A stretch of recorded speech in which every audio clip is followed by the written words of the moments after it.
Hey, welcome to the Backwoods Gourmet. Today we're doing some St. Louis smoked ribs, competition style, over on the Pit Boss Pellet Grill, so stay tuned.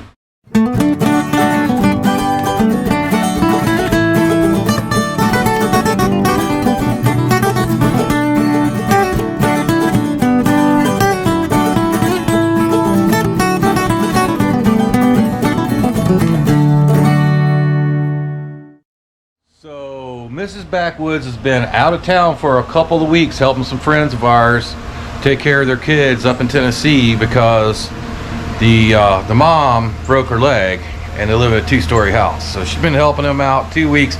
Just got back today. I just went and picked her up from the airport and she texted me a couple days ago, said what she misses most is my cooking. So I know she loves ribs, so today that's why we're going to do those competition style St. Louis spare ribs. And if you don't know what St. Louis spare rib is, you can go back and look that up on my channel also. Show you how to trim down a regular spare rib, take off the cartilage ends or the rib tips we call them, square them up, make a beautiful competition style St. Louis ribs. We found some beautiful ones, nice straight bones. I mean, they're awesome looking. So they were not cheap either. I'm telling you, like 30 bucks for a rack of ribs. I remember I used to get like 3 racks for that amount. As y'all know, everything has gone up in price. That's why we got to make our best effort to do the best we can with that very expensive meat there and make it the best way we know how. And this is my recipe. All right, so here's our St. Louis ribs. They've been hanging out in the refrigerator with the seasoning on them for about an hour, maybe hour and a half. Had to go pick up Miss Backwoods from the airport. Just came back from Knoxville. And we got the Pit Boss ready. This time I have put in, this is the first time I've ever used this top grill. To do the cook time on these, and I know I got that hotter area right in the center. After using this thing a while, I decided to go ahead and keep these guys up off of center, just like that. Close this baby down. I'll keep an eye on this, but it's going to be about at least 3 hours. So one thing I've learned from dealing with this Pit Boss is, and I know it's an LED display and it's high definition camera. It's only come up to 225, but again I've got it set for 250. Sometimes it'll back off on you, and the way you can help that with is just hit that prime button for a little bit till that auger light comes on. Hold that down for about 30 seconds and that'll bring your fire up really fast, and it's better at holding the temperature once it gets there. Quick pro tip on this Pit Boss pellet grill. So just been a few minutes after hitting that auger button. Sometimes if for some reason it doesn't like to jump above 225, wants to stay down there like 219, something like that for a little while. But if you go ahead and prime it and get it up to that 250, she'll sit right there. I mean, obviously you shouldn't have to do that, but again, this thing cost a quarter of what a Traeger pellet grill costs. So far I've had it for about a year, and I really like it for when I don't have time to sit out here and babysit the big smoker. Usually I do my ribs on this big ugly drum smoker right here, built out of a propane tank, or actually air tank. It was a pneumatic air tank, upright. It's pretty set and forget too. It's just a lot more work to deal with that heavy top and, you know, charcoal, all that. So we figure we'd give a spin. We've done ribs on this a bunch of times. Go back and look at my channel if you want to see us doing ribs on that big UDS. But I've never done them here on the Pit Boss. So this first time go around for me. So it's going to be more about what we do during this process than what seasons you use or any of that kind of stuff. So we're still going to do these ribs just like we would do our competition bite off the bone St. Louis ribs. See how they turn out. Alright, it's going to be our first checkup on the ribs. We're cooking to color here. It's what I always do in competition. It always seems to work out for me. Once it gets to the right color I'm looking for, then no matter how long it's been on there. And man, that pellet grill holding exactly on 250 right now. That's what we want. And it's been about, like I said, hour and a half or so, and we're just going to go in and take a quick look.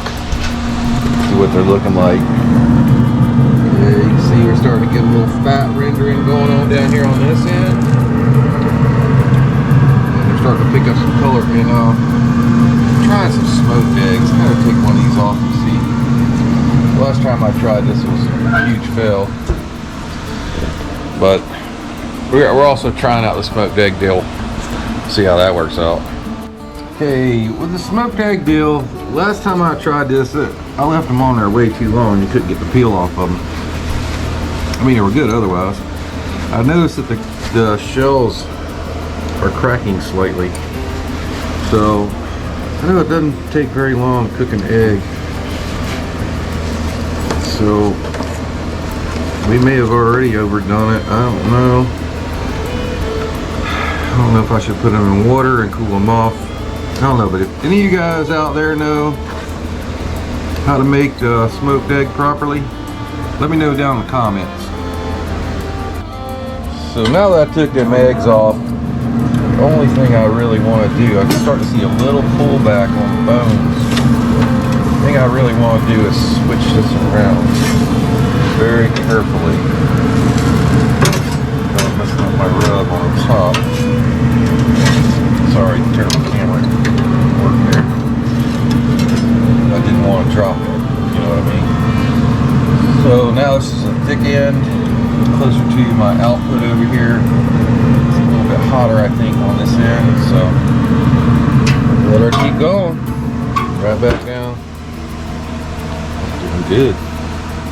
Okay, it's been about 3 hours now. I'm going in and looking at them. Starting to get nice and moist on the top now. Need some fat is rendering. The color's looking pretty great. I see some bubbles coming out where the fat's rendering there. So what we're going to do, I think we're going to go ahead and leave them in for about another maybe 35-40 minutes. Then after that, we're going to wrap them using some of these things I've already brought out here. We got some pineapple mango juice, some honey, and some butter. Of course, we got a big roll of aluminum foil right here. So it's getting really close to time to pull the ribs and wrap them. So what I'm going to do here is pull out myself 2 layers of heavy duty aluminum foil. So on this aluminum foil, I'm gonna go ahead and take my butter. And you don't have to use expensive butter on this. And hopefully, yeah, it's that time of day where storms are starting to get brewing. I'm gonna go ahead and put 5 or 6 pats of butter down. It's gonna give your ribs some savoriness.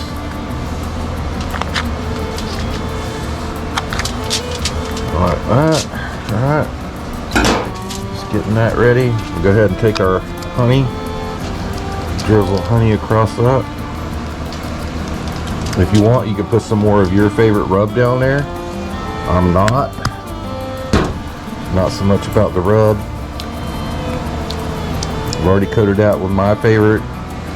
And love bug season is full on, so without even editing the video here, I go over, you see, I got some eggs going. I got an experimental dish under there, some mini salad pepper poppers going in that pan. Bring that slab of ribs right over on the center of our aluminum foil. Right there. We'll go ahead and repeat the same process, and this is the same process we use in competition. Did very well a few years ago. A lot of people still use this process in competition. We kick it back just a little bit on the sweetness. More honey over the top. You see that butter's melting already. Alright, let's go ahead and start closing this thing up. Bring up one side of our aluminum foil. Here's one thing I've learned doing this over the years. Don't try to get this too tight. I used to be like really anal about it being completely airtight. What you don't want to do is, alright, here comes the rain, is puncture the aluminum foil by pulling it too tight against some bones. So I'm giving it a good crease twice down the middle, but I'm kind of feeling for the tightness of it. I rather open up a little bit at the top than to puncture along the sides and let all my liquid out. If it opens along the top, it's no big deal. It's gonna let some steam out, but it ain't gonna let your liquid out. You're not gonna make a mess of your smoker. Let's go ahead and get that in. So we're leaving this end open. And then we're gonna go ahead and this end is where you're gonna pour your favorite liquid. We're going to use a pineapple mango, about a half a cup. Use apple juice, use whatever you want, whatever you got. Whatever you want, whatever you got. Not going to matter that much. We'll tilt that down so that it runs all the way the other way. And it's going to go right back on the smoker. So let's go get that done. You want to be careful when you put this up on there so you don't puncture your full. See those poppers going under there? That's an experimental dish you might see in a future video. Of course, we got some more eggs going. Those will be for next week's breakfast. Alright folks, well, common misconception with cooking ribs is you can't temp them out and know when they're done. I'm temping these guys out right now. 206.1, target temp 207. So that's kind of in the thick part of the meat. We don't want them to be falling off the bone. We want them to be bite off the bone. So right about now, time to pull these bad boys off.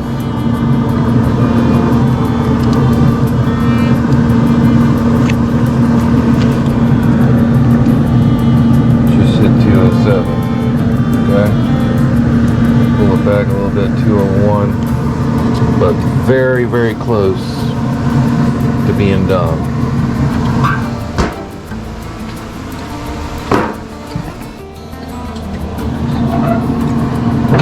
Alright, we're going to go ahead and carefully take these off of here. I got my big spatch.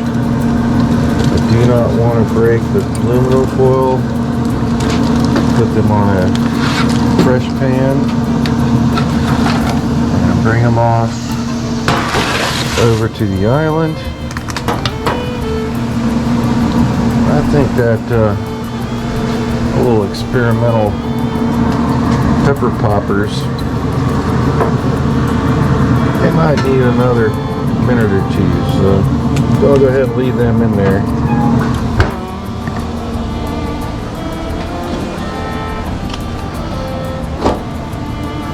We want to keep the smoker going because we're going to be putting these guys back on to do our glaze. So what we want to do right now is, let me get a better camera angle for you. We want to go ahead and vent this foil. And it's hot.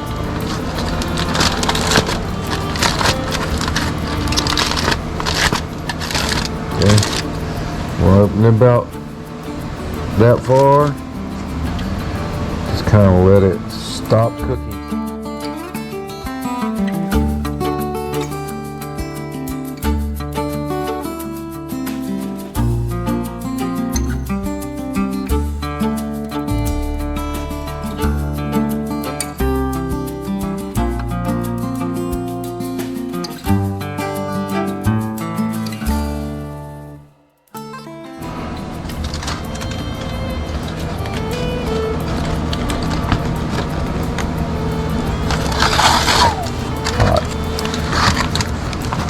not going to waste this juice and this foil for sure. See if I can handle that and not let it get away from me.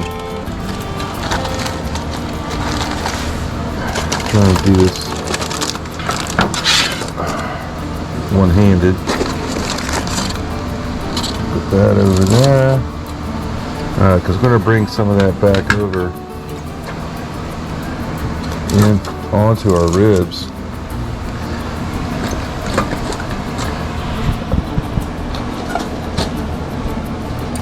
Just like, and mix that in with our sauce. Today we're going to use some Jim Beam, bold and spicy, just what I have. Did the other side first, but go ahead and just forget about the other side right now.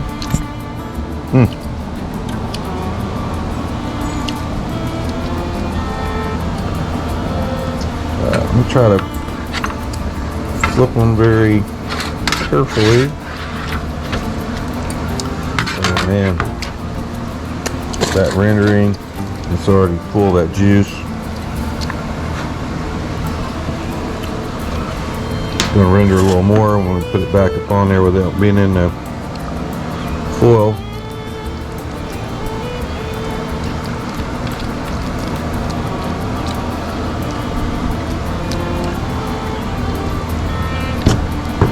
Yep, it'll look pretty good. Go back over really quick, making a mess.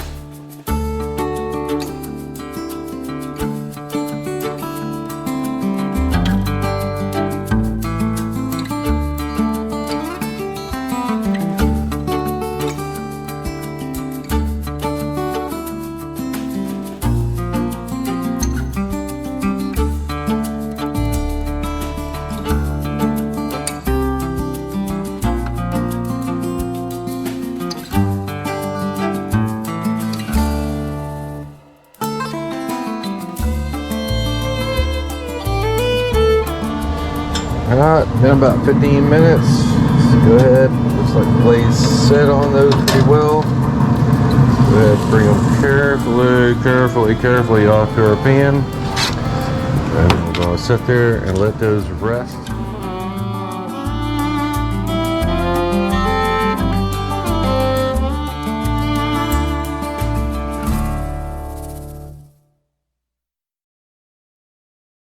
Alright folks, so I hope you brought your plate.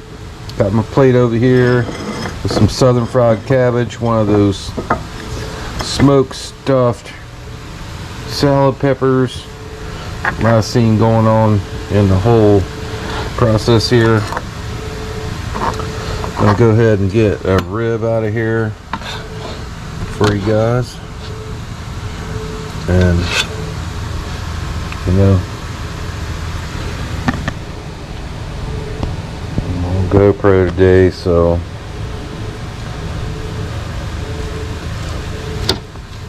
get right down through there and get half of it. Super juicy. It's gonna give us a couple bones.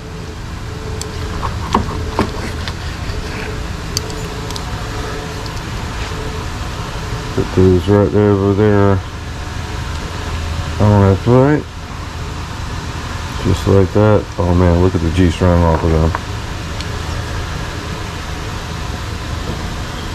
You want a bite of that? I know you do.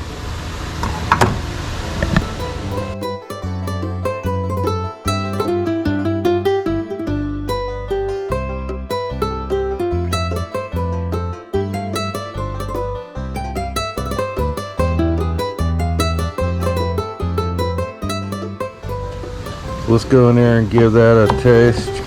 Oh man, that knife just glides right through. Get a nice smoke ring, very nice glaze. And give that a bite.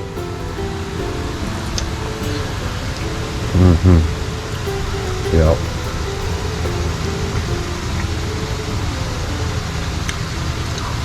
Bite off the bone, and I can definitely taste that fruit and that liquid we put in there. The pineapple, mango, awesome.